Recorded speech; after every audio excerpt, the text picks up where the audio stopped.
Alam na yan, oh. Anong lulutuin mo? Siyempre, alam na yan.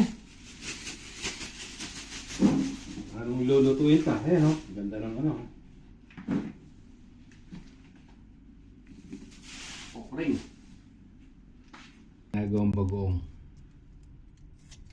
Huh? Nagawang bagoong ko dyan. Madagol sila, guys. Sisigang ko na lang. Ganyan, no? Lilinisin namin ganon para mabilis kainin mamaya. Paano daw pag natanggalin yung itim-itim niya?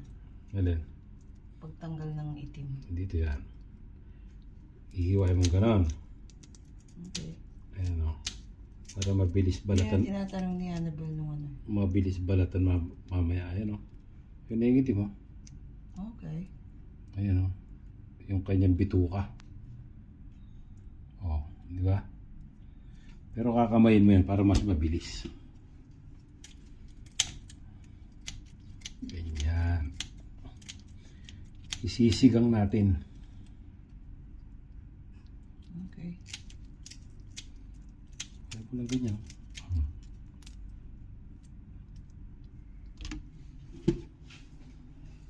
Ayun guys, oh.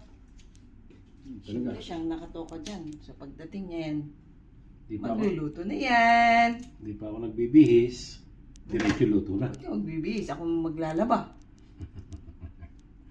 Meron din siyang obligasyon daw eh.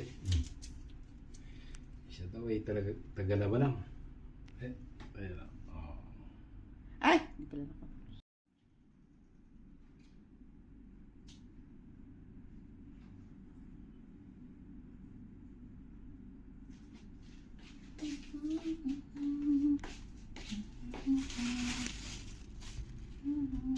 Ano yung dalawa? Ha? Dalawa. Mga sisira na yung kamatis.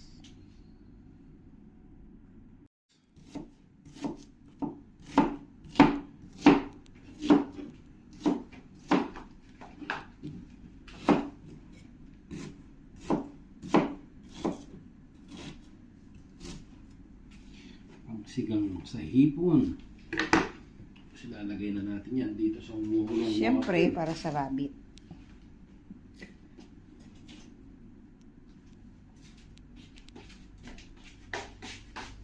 Lalagay na natin itong kamatis at sibuyas sa umukulong water. Pakilinis mo itong okra habang hindi ka busy. Palautos naman yan. Yung chef na yan. Ayan yung ating sinigang na hipon. Ayan o. Mabilis lang maluto. Good evening, good evening. Ano naman anak. ka? May iba na naman siya dito.